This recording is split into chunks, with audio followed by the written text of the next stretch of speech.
Queridos, que a graça e a paz do nosso Senhor Jesus esteja com todos os irmãos. Hoje daremos seguimento ao nosso estudo sobre as 7 igrejas do Apocalipse. Vimos até aqui, não sei se você se lembra, segue aí no canal, a carta que Jesus endereçou à igreja em Éfeso, que havia perdido o primeiro amor. Vimos também sobre Esmirna, a igreja perseguida que, apesar de todo o sofrimento, venceu suas limitações e batalhas no poder de Cristo. Vimos também Pérgamo, a igreja que se deixou contaminar pelo relativismo de sua época. Não muito diferente, vimos também Tiatira, a igreja que negociou seus valores e se tornou tolerante com o pecado. Hoje, meditaremos sobre a carta endereçada à 5ª igreja, a igreja localizada em Sardes, contida no livro de Apocalipse, no capítulo 3, dos versos de 1 a 6.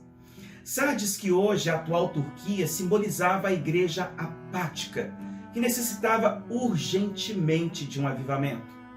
Sardes é o retrato de igrejas e cristãos que vão envelhecendo na fé, deixando imperceptivelmente morrer o vigor, o relacionamento, o desejo de servir a Deus. Pessoas que se acomodam devido à prosperidade e à segurança que elas vão possuindo. O histórico da igreja, o contexto histórico, relembra o histórico da própria cidade onde ela se situava. A glória de Sardes estava no seu passado. Ela havia sido uma das cidades mais magníficas do mundo antigo. Estava situada em um local estratégico e bem protegido pela geografia. No século 6 a.C., Sardes tinha sido a capital do reino da Lídia, situado no alto de uma colina íngreme e difícil de acessar, que se levantava sobre o vale do rio Emus, um dos vales mais férteis da Ásia Menor. A cidade era fortificada com muralhas, era imbatível e inabalável. Seus soldados e habitantes pensavam que jamais cairiam nas mãos dos inimigos. De fato, a cidade jamais fora derrotada por um confronto direto. Isso fazia com que seus habitantes fossem orgulhosos e autoconfiantes. Todavia, em 529 a.C., Creso, o último rei de Lídia, caiu nas mãos do rei Ciro da Pérsia, quando este cercou a cidade por 14 dias. Enquanto os vigias estavam dormindo, ele penetrou a cidade com seus soldados por um buraco na muralha, o único lugar vulnerável, e a dominou. Os membros dessa igreja entenderam claramente o que Jesus estava dizendo quando afirmou: sede vigilantes, senão virei como ladrão de noite. Não para por aí. Seu conquistador mais famoso foi Alexandre o Grande, que construiu um templo com colunas de 19 metros de altura, um dos maiores do mundo antigo, e o dedicou à deusa da mitologia grega Ártemis, ou Cibele para os romanos. Ártemis tornou-se uma divindade do ciclo de vida, morte e renascimento da cidade. Outro fato super interessante sobre Sardes que vale comentar aqui é que ela, nos tempos que ainda era capital do reino de Lídia, ficou famosa porque acredita-se que o uso de moedas tenha sido inventado ali. Os lídios inventaram um sistema de cunhagem bimetálica no qual 12 moedas de menor valor equivaliam a uma moeda de um metal mais valioso. Isso se deve ao fato de que o ouro e a prata eram usados já por muito tempo como dinheiro. Mas por causa do tamanho irregular das barras e das argolas de ouro, as pessoas tinham de pesá-las cada vez que faziam uma transação comercial.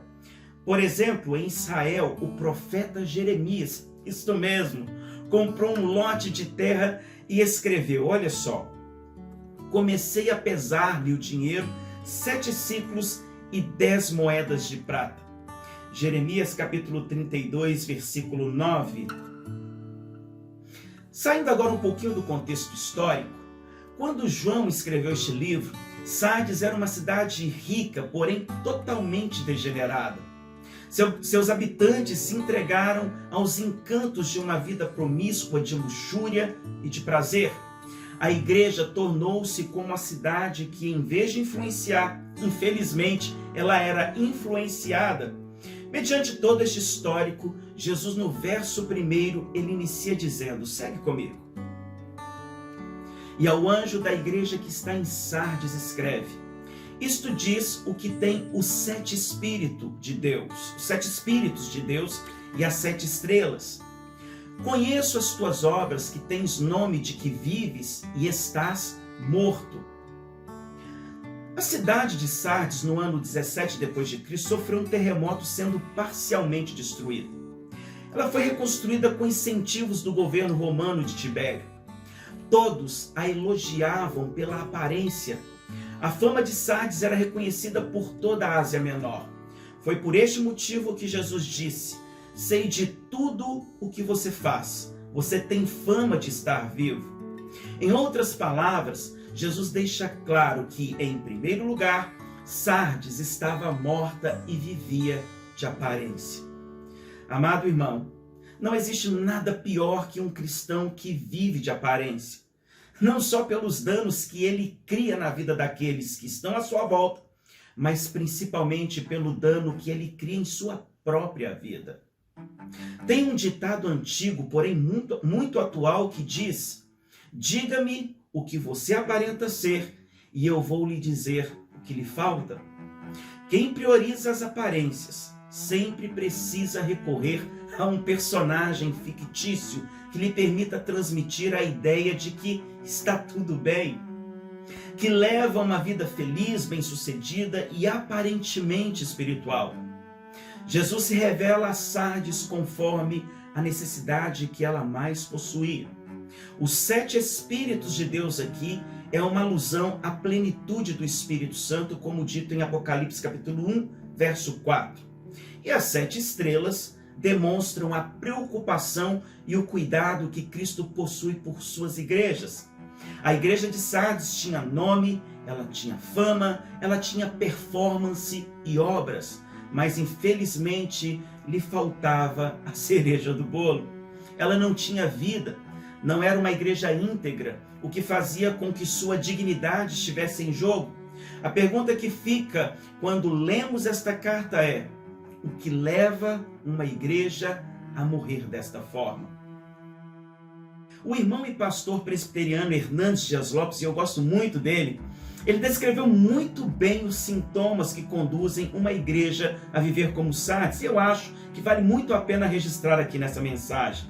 Primeira coisa, a morte de uma igreja acontece quando ela se aparta da verdade. Sempre que uma igreja troca o evangelho da graça por outro evangelho, ela entra por um caminho bem desastroso.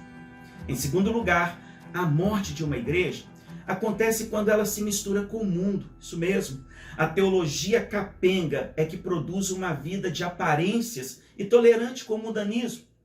Em terceiro lugar, a morte de uma igreja acontece quando ela não discerne sua decadência espiritual.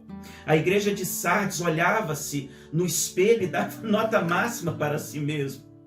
Apesar de gozar de grande reputação na cidade, ela não passava de um fantoche caricato.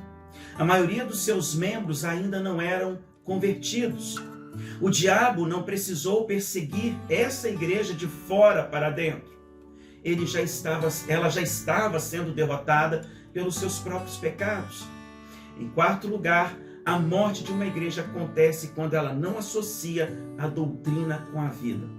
Aquela igreja estava se transformando apenas em um clube social. Isso nos mostra que doutrina sem vida produz orgulho e aridez espiritual. Vida sem doutrina desemboca em misticismo pagão. Em quinto lugar, a morte de uma igreja acontece quando falta-lhe a perseverança no caminho da santidade. A fé exercida pela igreja era apenas nominal, e Paulo disse em Efésios capítulo 5, versículo 14 o seguinte: olha só que sério isto. Desperta tu que dormes e levanta-te dentre os mortos e Cristo te esclarecerá.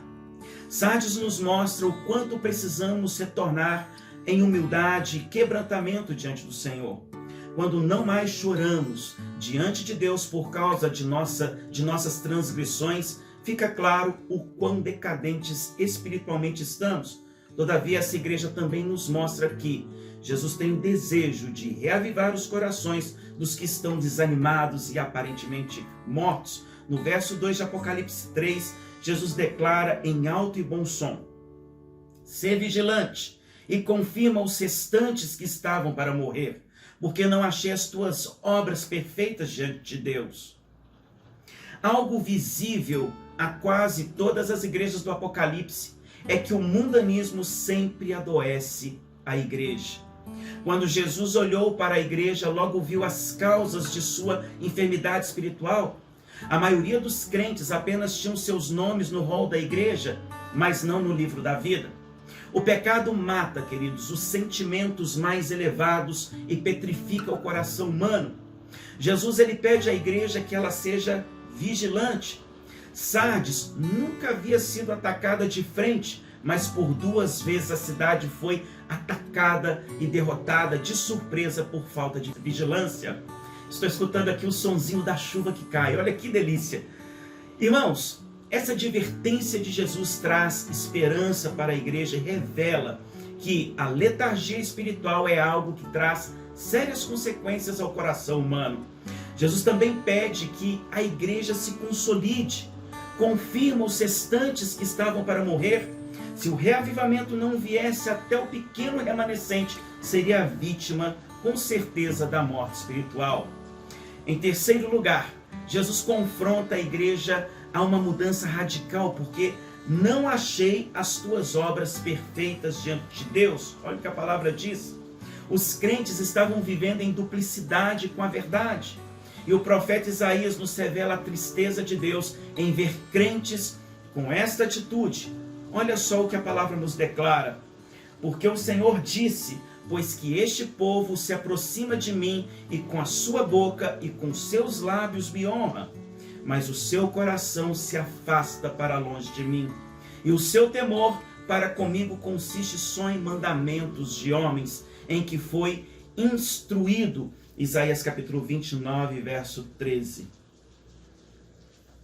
Outra verdade que o Senhor Jesus tem o desejo não só de revelar a Sardes, mas a cada um de nós, é que antes de experimentarmos um avivamento, devemos primeiramente experimentar um arrependimento genuíno. O versículo 3 diz o seguinte: lembra-te, pois, do que tens recebido e ouvido, e guarda-o, e arrepende-te. E se não vigiares, virei sobre ti como um ladrão, e não saberás a que hora sobre ti virei. Queridos, ao meditarmos nos versos 2 e 3, encontramos a receita para um avivamento. O Senhor Jesus nos revela 5 imperativos riquíssimos para o nosso crescimento e desenvolvimento espiritual. Ele diz o seguinte, presta atenção. Primeiramente, ser vigilante, fortaleça ou consolide o que resta, lembre-se, obedeça e arrependa-se. Nós podemos sintetizar esses imperativos de Jesus em 3 aspectos básicos. Uma volta urgente à palavra de Deus, lembra-te, pois, do que tens recebido, ouvido e guarda-o. A igreja tinha se apartado da pureza da palavra. O avivamento seria resultado dessa lembrança. Não existe retorno à santidade, ao primeiro amor, sem antes voltarmos à palavra de Deus. Em segundo lugar, Jesus os convida a voltarem à vigilância espiritual. Sardes caiu porque não vigiou. A igreja precisa estar vigilante contra as ciladas de Satanás, contra a tentação do pecado. Devemos ter cuidado com a vaidade do mundo. O verso 4 nos revela o terceiro ponto, uma volta à santidade. Olha o que diz. Mas também tens em Sardes algumas pessoas que não contaminaram suas vestes e comigo andarão de branco, porquanto são dignas disso. O torpor espiritual em Sardes não tinha atingido a todos. Ainda havia algumas pessoas que permaneciam fiéis a Cristo. Um dos sintomas de saúde espiritual é a comunhão com o corpo local de Cristo, que é a igreja.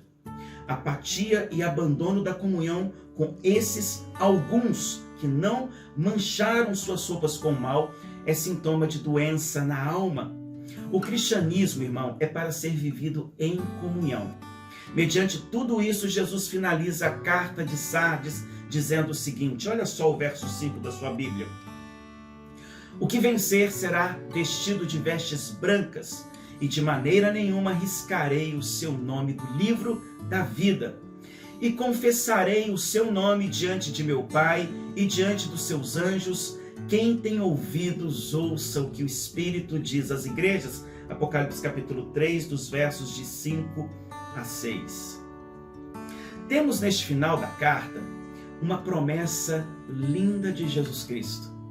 Ao contrário de muitos verem este verso como uma ameaça de Cristo, de que Cristo vai riscar o nome de alguns do livro da vida, Jesus aqui está confortando e consolando o coração da pequena parcela da igreja, citada no verso 4, algumas pessoas que não contaminaram suas vestes e comigo andarão de branco, porquanto são dignas disto.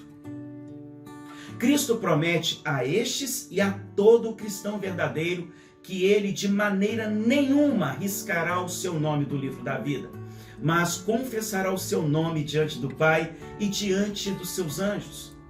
Os salvos jamais serão tirados do rol do céu.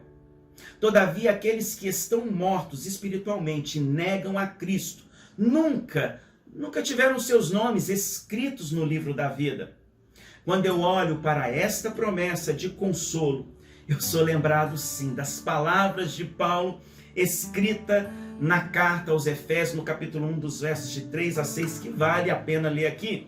Olha o que diz: bendito seja o Deus e Pai de nosso Senhor Jesus Cristo, o qual nos abençoou com todas as bênçãos espirituais nas regiões celestiais em Cristo, como também nos elegeu nele antes da fundação do mundo, para sermos santos e irrepreensíveis diante dele em amor, e nos predestinou para sermos filhos de adoção por Jesus Cristo, para si mesmo, segundo o beneplácito de sua vontade, para o louvor da glória da sua graça, a qual nos deu gratuitamente no amado.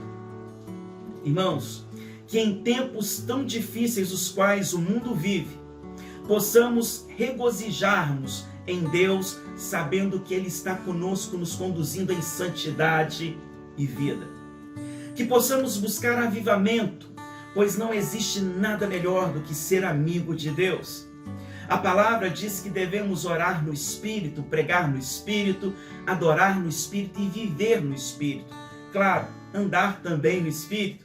Assim sendo, que sejamos crentes cheios do Espírito Santo, cheios do Espírito de Cristo. Uma coisa é possuir o Espírito, a outra, muito diferente, é ser possuído por Ele.